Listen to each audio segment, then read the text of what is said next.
Au sommaire de ce journal, poursuite de l'offensive des FARDC contre les positions des rebelles M23 en vue de la reconquête de Bunagana. Ce samedi, les combats ont été intenses à Rukoro. Les forces loyalistes continuent d'avancer en puissance vers Bunagana. Et on prendra un angle de la réunion du Conseil des ministres. Sama Lukonde a appelé les membres du gouvernement à procéder à une auto-évaluation à mi-parcours de la mise en œuvre du programme d'action 2021-2023. Vous suivrez un extrait du compte rendu de la réunion dans ce journal. Et au Burkina Faso, Apollinaire Joachim Kielem est le nouveau premier ministre burkinabé. L'avocat de 63 ans a été nommé par le président de la transition, le capitaine Traoré, juste après son investiture par le Conseil constitutionnel. Bienvenue à vous tous et merci de nous suivre sur Télé 50. 131 jours depuis que Bunagana est sous occupation des rebelles du M23. Pour sa reconquête, les FARDC ont repris depuis vendredi l'offensive en direction de la cité frontalière. Les FARDC ont par ailleurs aussi repris le village Kabindi et les bombardements ont été intenses sur la colline de Muimbira, alors qu'à Bunagana, les M23 évacue les civils vers l'Ouganda, annoncent certains médias.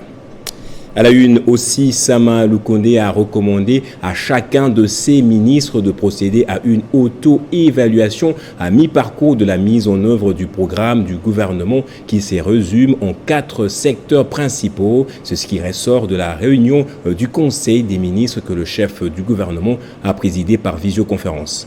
L'œuvre du programme d'action 2021-2023 qui se résume en 4 secteurs ci-après. 1. Politique, justice, défense et sécurité. 2. Économie et finances. 3. Reconstruction. 4. Sociale et culturelle. Il a insisté sur la nécessité de ne ménager aucun effort pour poursuivre la réalisation des actions prévues, lesquelles doivent concrétiser la vision du président de la République, chef de l'État, celle de bâtir un Congo fort, prospère et solidaire. Pour ce faire, le Premier ministre a exhorté chaque ministre, chacun en ce qui les concerne, à se livrer à cette exigence axée sur les résultats pour identifier les actions totalement réalisées, celles en cours et celles non encore réalisées. Cet exercice de management public va permettre au gouvernement de mieux s'acquitter de son devoir de redevabilité en toute transparence vis-à-vis du peuple. La Suisse et la RDC sont pour le renforcement de la diplomatie parlementaire. Le nouveau ambassadeur de la Confédération helvétique accrédité en RDC, Jasper Sarro, a évoqué le vendredi le sujet avec le président du Sénat. Modeste Batilukebo et Jasper Sarro ont échangé sur des questions d'actualité au Congo-Kinshasa et surtout la diplomatie parlementaire entre Berne et Kinshasa. La création du groupe d'amitié RDC-Suisse a été également évoquée. Ce groupe d'amitié se veut un cadre qui permettra au Sénat de 2 pays d'échanger les expériences dans divers domaines. On aimerait bien peut-être développer davantage aussi ces relations entre les 2 chambres afin de permettre d'avoir un échange sur la politique, mais évidemment aussi sur le fonctionnement. La RDC comme la Suisse, on a 26 provinces, les 2, donc on a une structure comparable, même si la Suisse est beaucoup plus petite que la RDC en population et en superficie de toute manière, mais quand même un partage de points de vue, ça peut toujours éclairir et donner des idées à des nouvelles collaborations. Juste après, le président du Sénat a eu des échanges avec une forte délégation des représentants des travailleurs, des Tenke, Fungurume Mining. Ils sont venus solliciter l'implication des Modeste Batilukebo pour l'assouplissement des mesures prises par le gouvernement dans les conflits qui opposent les 2 actionnaires Gécamine et Semok. Selon cette délégation syndicale conduite auprès du président du Sénat par la députée nationale Munongo, cette situation risque d'occasionner l'arrêt de travail et d'engendrer d'autres conséquences, dont un probable envahissement du site de Tefeb par le creuseur artisanaux. Les travaux de construction et réhabilitation de l'avenue Nzolama dans le quartier Maluika Angalema ont été lancés jeudi par le ministre Alexis Guizaro. Il s'agit de travaux financés par la SICOMIN. Ces travaux financés par la société SICOMIN SA est d'une grande importance pour cette partie du pays de la ville de Kinshasa. Elle permet de relier les quartiers Sangamamba, UPN, Lutendele et décongestionner l'accès au quartier Don Bosco, de même qu'elle facilite l'accès à l'usine de la Régie des eaux. Pour la SICOMIN SA, ce projet n'est pas seulement un événement favorable, mais aussi une action concrète dans son programme sino-congolais. Le ministre des ITP indique que le gouvernement de la République attache une importance particulière au programme sino-congolais. Promesse faite à la population de cette partie de la capitale dans le cadre du programme sino-congolais est aujourd'hui une réalité. C'est ainsi que le gouvernement de la République attache une grande importance au programme sino-congolais. Pour la deuxième phase de ce projet, le directeur de la CGT a loué l'implication de tous les contributeurs.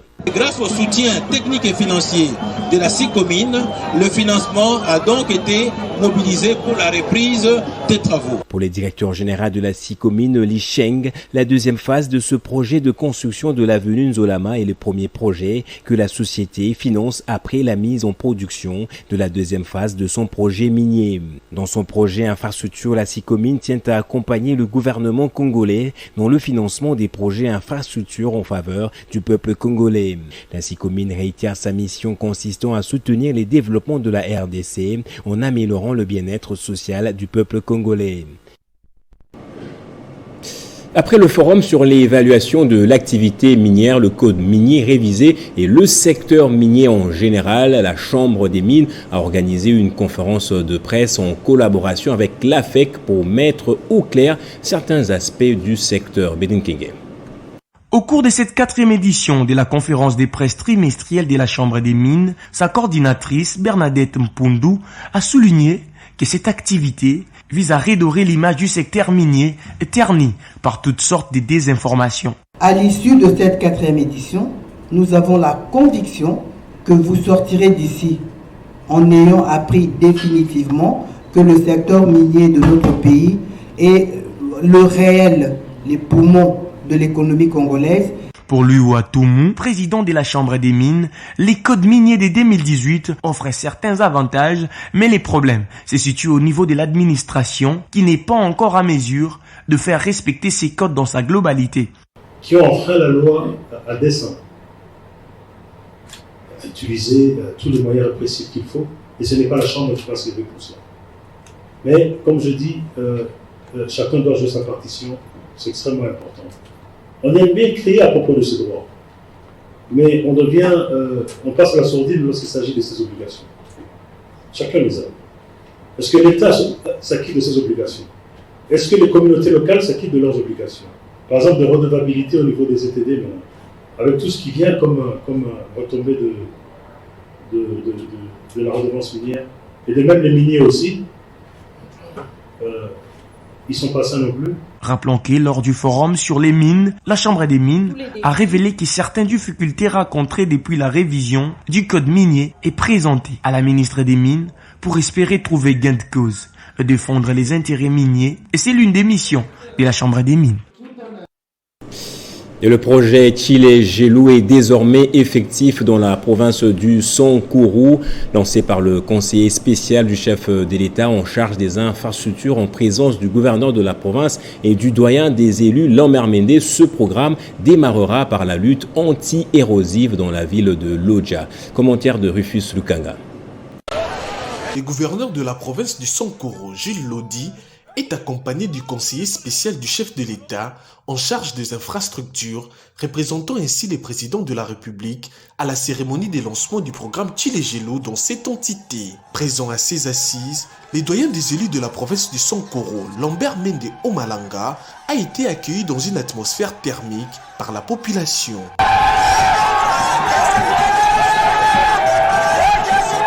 Ces programmes démarrent par les projets de la lutte anti-érosive dans la ville de Lodja, d'où un appel aux populations locales à s'approprier ces projets et soutenir l'entreprise Iris Africa qui a gagné les marchés, disposant ainsi de 18 mois d'exécution.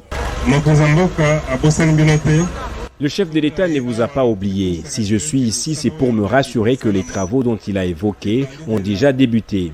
Son souci est que tout Congolais ait accès à l'eau, à l'électricité, à l'Internet, donc il faut qu'il y ait des routes pour les désenclavements des provinces.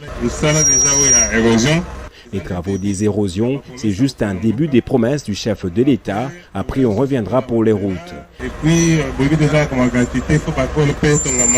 Ces lancements est donc une réponse aux promesses du chef de l'État à la population sankoroise, bénéfique au développement de cette province. C'est sous les ovations de la population que le meilleur élite du Sankoro, Lambert Mende Omalanga, quitte le lieu.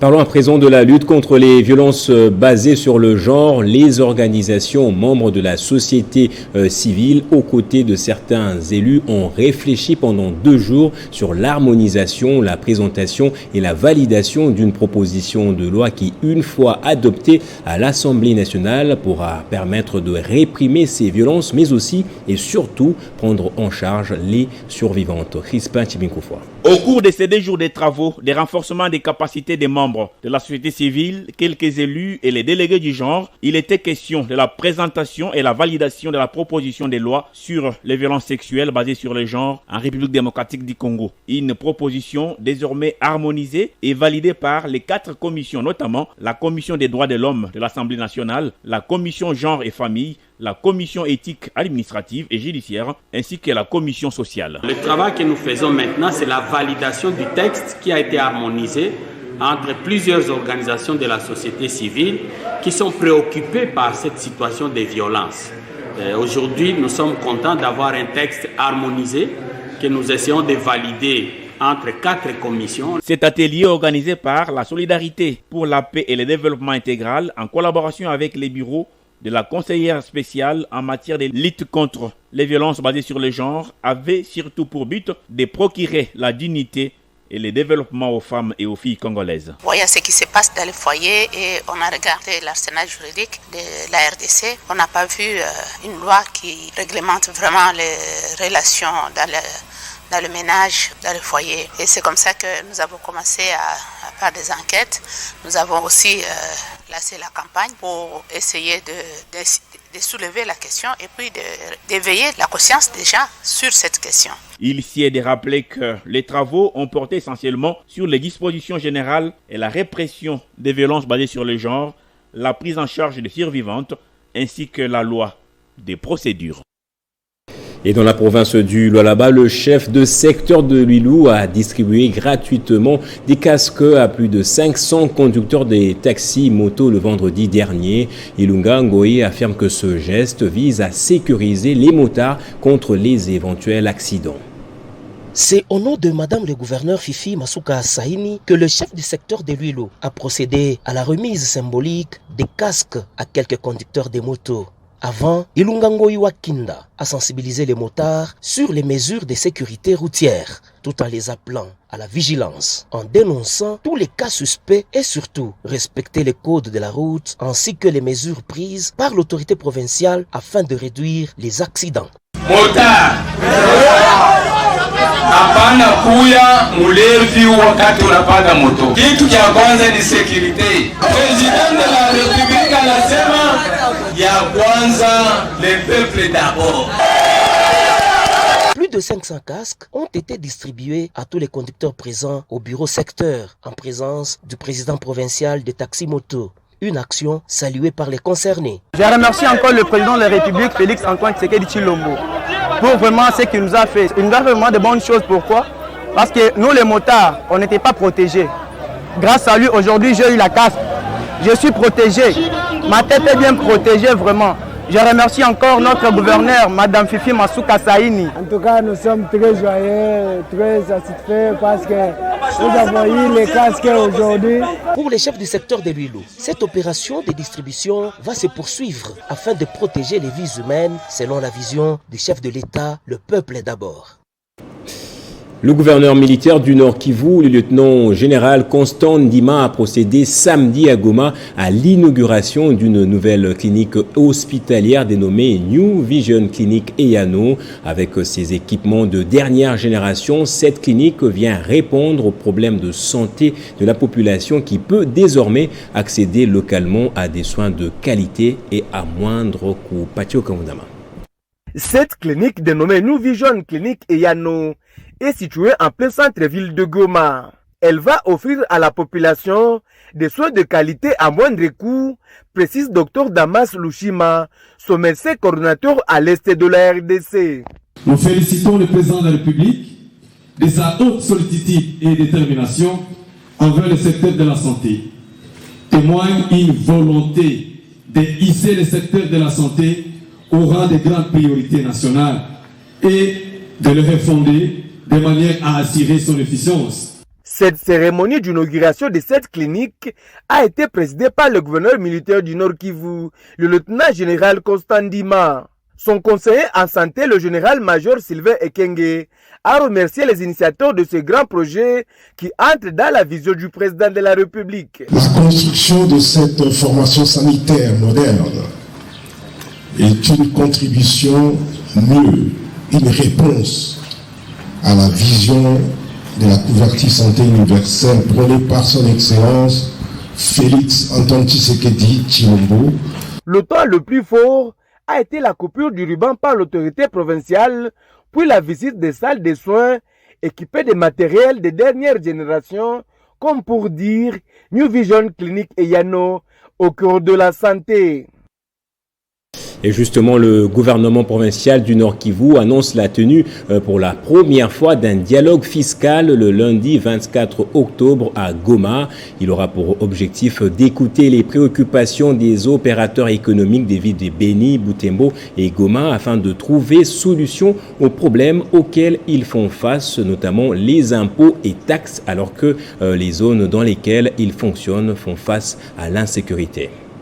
Ce dialogue fiscal annoncé à Goma réunira les petits commerçants des villes de Butembo, Beni et Goma avec comme objectif présenter leurs préoccupations en ce qui concerne la fiscalité en cette période où le Nord Kivu fait face à l'insécurité. C'est l'une des retombées de la récente rencontre entre ces opérateurs économiques et le gouverneur militaire, le lieutenant général Constant Ndima. C'est donc un pari gagné pour le vice-président de l'Assemblée provinciale du Nord Kivu, Jean-Paul Lubulumbu, qui avait sollicité ce dialogue fiscal. La rencontre avec le gouverneur a consisté à solliciter du gouverneur un plaidoyer au niveau national afin que la province du Nord Kivu, si par certaines zones, notamment à Beni Butembo, soit déclarée des zones sinistrées. Il n'est pas concevable que lorsque vous venez payer l'argent de l'État, que vous puissiez encore payer autant de dollars pour les dépenses du modèle. Et je dois dire que c'est avec réceptivité, satisfaction que la délégation vient de quitter la salle dans l'espoir d'y revenir le lundi avec les services attitrés pour commencer une sorte de table ronde ou bien de dialogue fiscal pour que l'on puisse trouver une solution aux problèmes de fisc qui rongent la province. Notons qu'à l'issue de ce dialogue fiscal, des recommandations seront transmises à l'autorité provinciale pour obtenir notamment des allègements fiscaux. C'est parti pour la construction du centre de santé Musuku à Oicha dans le cadre du programme de développement local des 145 territoires. La cérémonie de la pose de la première pierre a été présidée par l'administrateur du territoire de Beni le jeudi 20 octobre. C'était en présence de plusieurs autres autorités politico-administratives et sanitaires locales devant de nombreux habitants de Musuku. Ce projet est financé entièrement par le gouvernement de la République démocratique du Congo dans son projet de développement à impact rapide dénommé Programme de développement local des 145 territoires. C'est sur ce terrain déjà aménagé que l'administrateur du territoire a donné le go pour les travaux de construction du centre de santé Musuku. Le colonel Euta Omeonga Charles a rendu hommage au président de la République, Félix Antoine Tshisekedi, pour son souci de travailler pour l'intérêt des Congolais, dont ceux du territoire de Béni, a souligné l'autorité territoriale dans son discours. Ces travaux sont exécutés par la SBL Bien-être, Bien Vivre, avec l'expertise des ISF, Ingénieurs sans frontières. La construction du centre de santé de Moussoukou est le deuxième projet dans le secteur de la santé dont bénéficie la zone de santé rurale d'Oicha. Il y a ici Moussoukou et il y a Pakanza aussi. Et nous sommes contents aussi. C'est un projet très important pour nombreux habitants de Moussoukou et environ. Après l'incendie il y a 2 ans de l'ancien bâtiment de ce centre de santé, se souvient l'infirmier titulaire. Pour nous, c'est un sentiment de joie parce qu'ils viennent nous essuyer vraiment les larmes. Aujourd'hui, nous sommes ravis de joie de voir encore que vraiment on pense à nous pour venir nous construire encore un nouveau bâtiment qui va nous servir à bien accueillir nos malades. La joie est aussi partagée par des femmes de Moussoukou qui remercient à leur tour le gouvernement de la République pour ce projet. Un soulagement pour ces femmes qui parcouraient de longues distances pour chercher où accoucher. Il faudra compter 6 mois avant de voir ces bâtiments servir la population du centre de santé de Moussoukou en remplacement de 7 autres anciens, juste derrière, incendiés en date du 21 septembre 2020 par les combattants ADF. Et la gouverneure du Haut-Lomami, Isabelle Kalenga, a dépêché le ministre des Infrastructures, Samuel Yumba, au niveau du pont Kaï, situé entre Malemankulu et Kabala, pour s'imprégner de l'état de la passerelle qui bientôt devra bénéficier d'un coup de jouvence. C'est au pont Kaï reliant Malemankulu à Kabala et plusieurs autres contrées environnantes. Depuis son effondrement, les Congolais de cette partie du Haut-Lomami n'avaient que les yeux pour observer les accidents. Ayant eu écho, la gouverneure Isabelle Kalenga a dépêché Samuel Yumba, ministre AI d'infrastructure dans cette province, pour palper du doigt l'état de ces ponts en vue d'un probable lancement des travaux par l'Office de voirie et drainage. La gouverneure, quant à elle, s'était rendue à l'hôpital général de Malemba où elle a posé des gestes concrets en tant que chef pour soulager la misère des femmes ayant connu des interventions chirurgicales. Dès l'hôpital au terrain, Isabelle Kalenga Mushimbi s'est caractérisée par plusieurs constats d'un autre pont particulièrement qui s'est effondré en pleine cité dont les travaux seront lancés dans un avenir très proche. Et le Conseil des ministres du gouvernement provincial du Haut-Touélé a adopté vendredi à Isiro le projet d'un arrêté portant mise en place d'un cadre de concertation pour l'émergence de la classe moyenne en RDC. La promulgation de ce texte proposé par l'ARSP au gouverneur de province Christophe Bassiane-Nanga devrait révolutionner les choses dans ce secteur.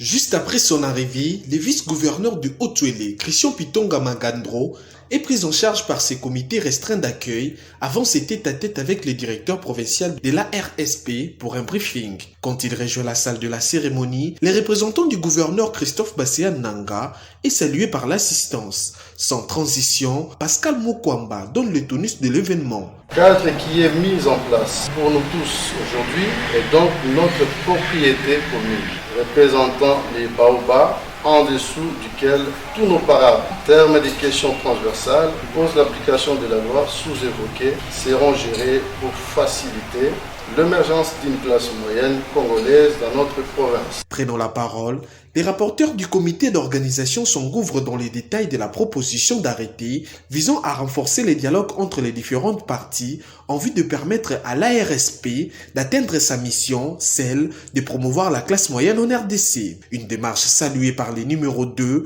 de l'exécutif provincial. Le chef de l'exécutif provincial prend acte du rapport qui lui est remis, mais aussi du projet d'arrêté soumis à son appréciation. Il faut rappeler que la signature de cet arrêté est très attendue par les différentes parties, d'autant plus que le Conseil des ministres réuni vendredi autour du gouverneur a d'ores déjà validé les textes qui n'attendent que sa promulgation par les gouverneurs de province. L'avenir de la nation congolaise, la structure d'accompagnement électoral du chef de l'État a confirmé sa marche de ce lundi 24 octobre en soutien aux actions du ministre de la fonction publique. Son coordonnateur l'a confirmé après une réunion de mise au point avec les membres de l'association. Pour la nouvelle semaine, les membres et sympathisants de l'ANC, structure de soutien électoral à Félix Tshisekedi et à Jean-Pierre Liaou, se retrouvent au siège de l'ASBL pour peaufiner cette fois les stratégies en vue de la marche du lundi 24 octobre. Autour de leur coordonnateur Papi Kongolo, l'Assemblée a été fixée sur les derniers réglages de la marche qui vise à soutenir les actions de l'un des meilleurs warriors du gouvernement, Samalou Kondé, disent-ils. On avait décidé de marcher le lundi pour soutenir les VPM et les chefs de l'État pour le choix judiciaire que le chef de l'État a fait à la personne de M. Jean-Pierre Liaou à la tête de la fonction publique. C'est pour cela, nous, de l'ANC, nous nous sommes dit de venir soutenir les VPM, de soutenir les chefs de l'État, de dire aux VPM de continuer à bien travailler pour l'intérêt de la nation congolaise, pour l'intérêt de tous les fonctionnaires de la République démocratique du Congo. C'est pour cela qu'on appelle tous les fonctionnaires de la République démocratique du Congo de venir massivement soutenir les VPM à travers l'ANC. Le coordonnateur Papi Kongolo précise ici l'itinéraire de la marche. Nous allons commencer dans l'espace royal. Après royal, l'Union africaine. Nous allons citer aux fonctions publiques au cabinet du VPM. Créé il y a peu, l'avenir de la nation congolaise ne cesse de multiplier les actions qui mettent en lumière les réalisations du président de la République. Pour la manifestation à venir, l'ANC a appelé les Congolais de tous bords, à travers des messages lancés en langue nationale, à accompagner cette dynamique de soutien des efforts du vice-premier ministre de la fonction publique. Et en sport, l'international nigérian recruté récemment par le comité sportif du Daring Club Virunga est arrivé samedi à Goma. Le jeune joueur Ademola Kouti vient intégrer cette formation sportive évoluant en deuxième division alors que le club espère beaucoup en lui.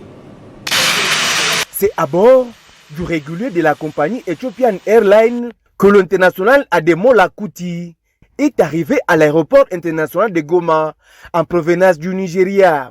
Des supporters de Daring Club Virunga étaient mobilisés pour lui réserver un accueil chaleureux. Ce jeune joueur dit venir à Goma pour jouer au sein des Verts et Blancs et aider cette formation sportive à monter dans les championnats nationaux de la première division dès la saison prochaine. Amissi Rajabou, président des fanatiques du Daring Club Virunga, remercie le comité sportif chapeauté par le député national Patrick Mounyomo pour ce recrutement qui sort de l'ordinaire. Une fierté d'abord, nous saluons la diplomatie de notre comité exécutif qui est dirigé par le président honorable Patrick Mounyomo et avec les efforts qui ne cessent de fournir. Sans oublier aussi le vice-président Mboni Moulomba et le vice-président Papa Kibando. Et la suite du comité, il vient de faire quelque chose qui est du nouveau à Goma. Parce que depuis que moi je connais le football de Goma, l'équipe de Goma n'a jamais recruté un joueur venant de Nigeria. Notons que ce jeune footballeur, qui était sollicité par plusieurs clubs au niveau mondial, notamment en Thaïlande, a préféré prendre la direction de la RDC, précisément la ville de Goma, pour poursuivre sa carrière au sein de Daring Club Virunga. Il est avocat et président du Centre de recherche internationale et stratégique. Apollinaire Joachim Kielem est le nouveau Premier ministre burkinabé. Il a été nommé par le président de la transition Ibrahim Traoré qui commence à mettre en place son équipe. D'autres nominations ont été annoncées. Le capitaine Oumarou Yabré est le nouveau patron des renseignements, tandis que le capitaine Souleymane Zango a pris le commandement du groupement de sécurité et protection républicaine chargé de la sécurité du président de la République. Passe au rappel des titres à présent. Poursuite de l'offensive des FARDC contre les positions des rebelles du M23 en vue de la reconquête de Bunagana. Ce samedi, les combats ont été intenses à Rukoro. Les forces loyalistes continuent d'avancer en puissance vers Bunagana. Et on a appris dans ce journal un angle de la réunion du Conseil des ministres de vendredi dernier. Samalou Kondé a appelé les membres de son gouvernement à procéder à une auto-évaluation à mi-parcours de la mise en œuvre du programme d'action 2021-2023. On a terminé au Burkina Faso. Apollinaire Joachim Kielem est le nouveau Premier ministre burkinabé. L'avocat de 63 ans a été nommé par le président de la transition, le capitaine Ibrahim Traoré, juste après son investiture par le Conseil constitutionnel. C'est par ici que prend fin ce journal. Merci à vous tous de l'avoir suivi.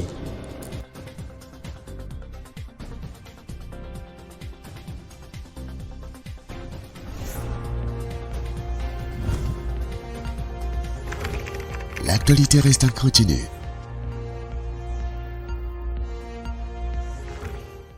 Communiqué officiel du Conseil supérieur de l'audiovisuel et de la communication.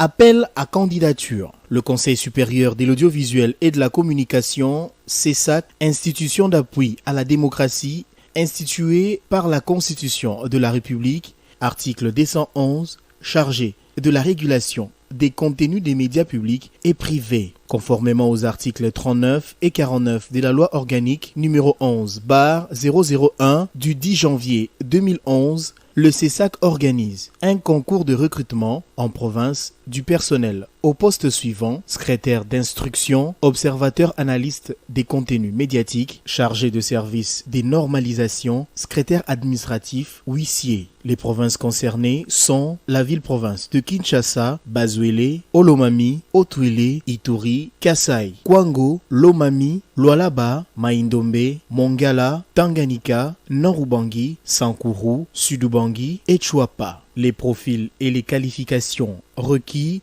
sont à consulter sur le site web du CESAC www.cesac.cd ou dans les médias. Les candidatures sont à déposer au siège du CESAC situé à l'immeuble Likasi, 2e étage, place Royale, Kinshasa Gombe, de 10h juste à 15h30 du lundi à vendredi, où les candidatures peuvent également être envoyées à l'adresse infocesac.cd ou cesac.contact@gmail.com du 20 octobre au 3 novembre 2022. Le dépôt des candidatures doit être accompagné d'une lettre de motivation et d'un CV détaillé. Pour plus de détails, les candidats sont priés de lire le communiqué officiel du CESAC publié sur le site précité. Fait à Kinshasa le 19 octobre 2022. Pour le conseil, le rapporteur Chantal Kanimbo Manyonga.